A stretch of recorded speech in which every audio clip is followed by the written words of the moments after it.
esta segunda clase vamos a completar y desarrollar algunas ideas de la clase anterior, donde simplemente hemos presentado la filosofía. Decimos amor al saber, un saber ordenado, quiere decir organizado, que llega a las causas, a por qué sabemos lo que sabemos, por qué suceden las cosas también.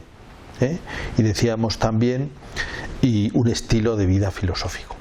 Y vamos a añadir alrededor de esto algunas cosas más, muy interesantes. Una, decíamos, la filosofía es propia, claro, hasta cierto punto es un patrimonio del mundo griego antiguo, o sea, nació allí, es evidente. Y dijimos que es mucho más extenso de lo que suele uno imaginarse, porque es una tradición de casi 1000 años.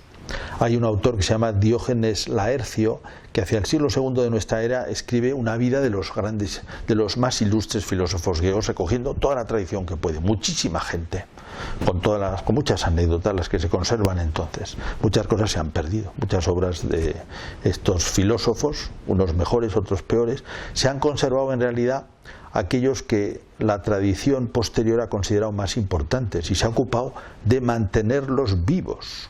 Y entre otras cosas eso significaba a lo largo de la historia conservar sus obras. Y para eso antiguamente había que copiarlas constantemente. Copiar para que se pudiese conservar. No nos imaginamos esto porque hoy vivimos en un mundo completamente distinto. Pero antiguamente, si no se copiaban las obras de los antiguos, se perdían. Porque casi todo estaba escrito en papiro que dura 30 años en nuestros climas. De tal manera que las obras que se han conservado ha sido en gran parte, o por casualidad, o sobre todo porque ha habido mucho interés en conservarlas. Entonces, de la filosofía griega nos destacan sobre todo los grandes autores como Platón y Aristóteles, que se ha conservado mucha obra de ellos porque eran muy importantes. Bueno, ellos son lo mejor de esa filosofía griega. Ahora decimos, filosofía en Grecia significaba un saber racional, hecho con la razón, construido con la razón. Pero Sofía, la palabra filosofía, Sofía significa sabiduría. Cuando se habla de sabiduría, uno piensa, bueno, no solamente hay sabiduría griega, también evidentemente hay sabiduría en la antigua China, hay sabiduría en la India, hay sabiduría en Egipto, hay muchos lugares donde hay sabiduría. Incluso podría decirse que los ancianos de muchas culturas conservan una cierta sabiduría de la vida. Y es verdad, digamos, en el sentido también, este sentido fuerte, se puede considerar sabiduría aquella experiencia profunda sobre las cosas de la vida que se encuentra uno en personas muy experimentadas y que a veces está recogida en las tradiciones culturales, decimos como en la China, en la India. Si pensamos en Confucio, claramente es un exponente de la sabiduría antigua china, o si pensamos en Buda, es un exponente de la antigua sabiduría de la India, o si pensamos por ejemplo también en esos consejos de ancianos que a veces aparecen, digamos, en tribus que hemos visto a lo mejor en películas o en novelas o o simplemente por la tradición etnográfica, pues también conserva muchas veces la sabiduría de un pueblo, que es la experiencia de la vida, y es verdaderamente sabiduría.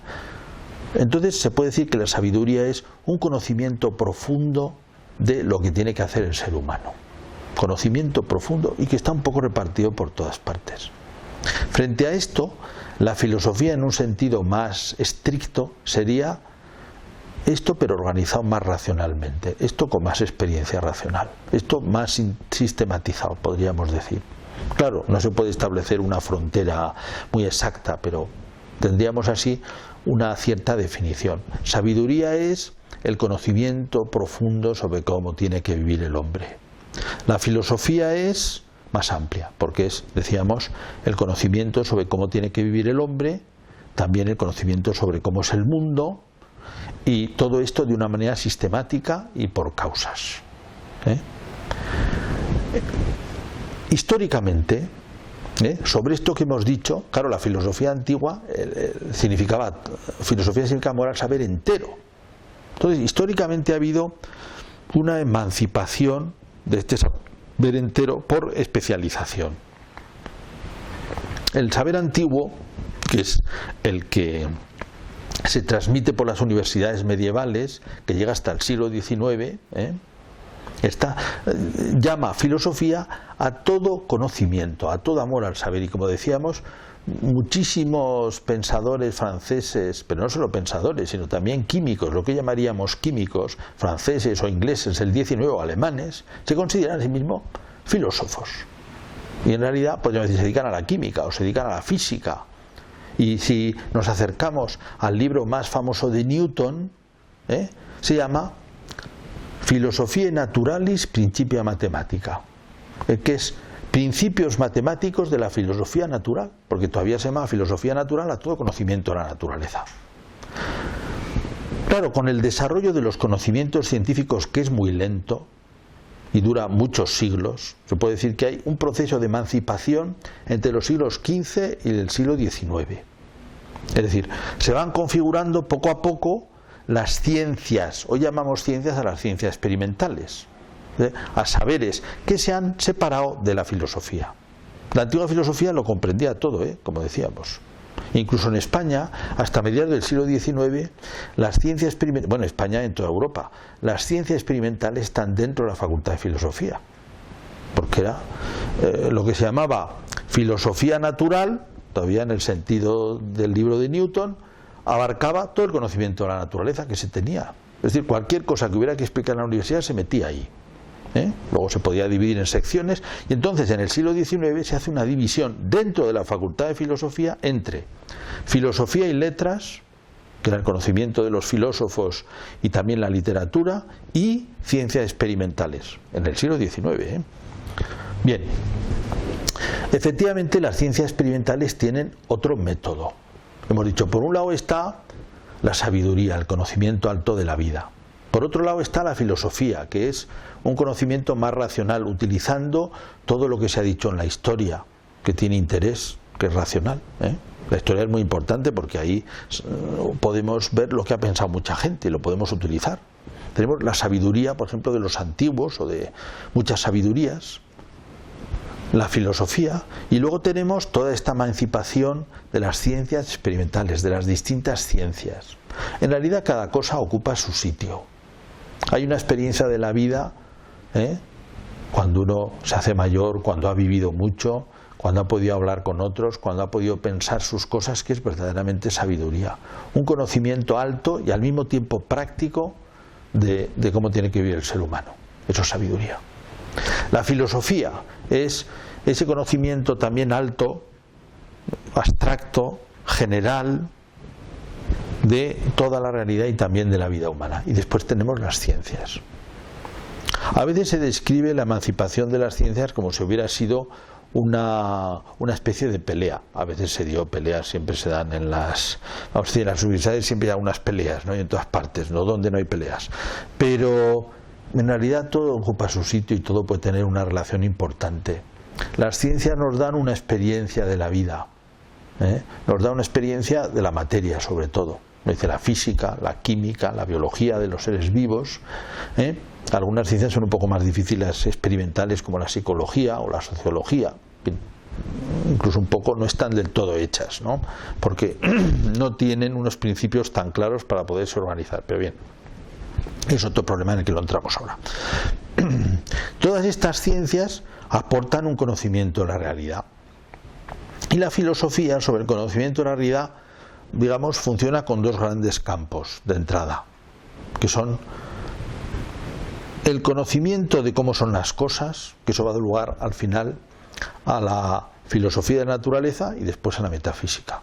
El conocimiento de cómo es el hombre, que es la ética, y luego también unida a esta, la antropología. Y ahí nos salen un poquito las ramas de la filosofía, que no se pueden hacer independientemente totalmente de las ciencias. Se puede hacer historia de la filosofía, pero si uno quiere hoy, en el siglo XXI, hacer filosofía, tiene que saber cómo son las ciencias, porque nos dan una parte de nuestro conocimiento de la realidad. Al mismo tiempo, también, digamos, unas ciencias absolutamente separadas de la sabiduría, de un sentido de la experiencia humana, o absolutamente separadas de la filosofía, les faltaría algo. ¿Y qué les faltaría? En primer lugar, el conocimiento de la materia no te da un sentido ético. O sea, tú puedes saber cómo es la materia, pero no te dice cómo hay que usarla. Puedes hacer una bomba atómica, pero te hace falta algo más que saber cómo se hacen las bombas atómicas para vivir como un ser humano. Tienes que pensar si esto es bueno o no es bueno utilizarlo. El sentido moral no te lo va a dar. Las ciencias experimentales no tienen método para llegar a eso. Eso lo da la ética. La ética y la experiencia de la vida. También la sabiduría lo da. Eso te lo da. Después hay otro aspecto quizá que es más difícil de ver, que es cuando una persona está encerrada en un campo del saber, le faltan ejemplos y le faltan comparaciones para poder salir de ahí. En cualquier campo del saber hay que estar especializado, porque el saber es tan amplio que digamos, tienes que dedicarte un poco más a un área para poder saber mucho de esa. Pero si solo sabes mucho de esa y no sabes nada más que de esa, en cierta manera estás encerrado. Y te faltan instrumentos, por ejemplo, para poder ser creativo dentro de eso. No harás nada más que repetir. Si solo sabes muchas cosas de un campo muy reducido, es probable que esas cosas, digamos, te bloqueen un poco y vivas ahí dentro de lo que se ha dicho, de lo que se ha repetido. A veces una excursión, vamos a decir, por otras áreas del conocimiento te da puntos de referencia, ideas nuevas, comparaciones posibles, te saca un poco de ahí, te permite ampliar el campo. Es muy útil, de tal manera que ningún científico es demasiado bueno cuando está totalmente encerrado en un campo. Es muy difícil que suceda así. Más bien lo contrario. Casi todos los grandes sabios son personas que han tenido una amplitud de miras. Saben mucho de lo suyo, pero también tienen amplitud de miras. Y desde luego, si quieren vivir como una persona humana, con la dignidad de una persona humana, necesitan lo que es la sabiduría. También para llevar adelante su ciencia. Bueno, de aquí sacamos unas relaciones interesantes entre filosofía y ciencia. Hemos descrito lo que es la sabiduría, lo que es la filosofía, lo que son las ciencias experimentales y sus relaciones de una manera sencilla. Muchas gracias.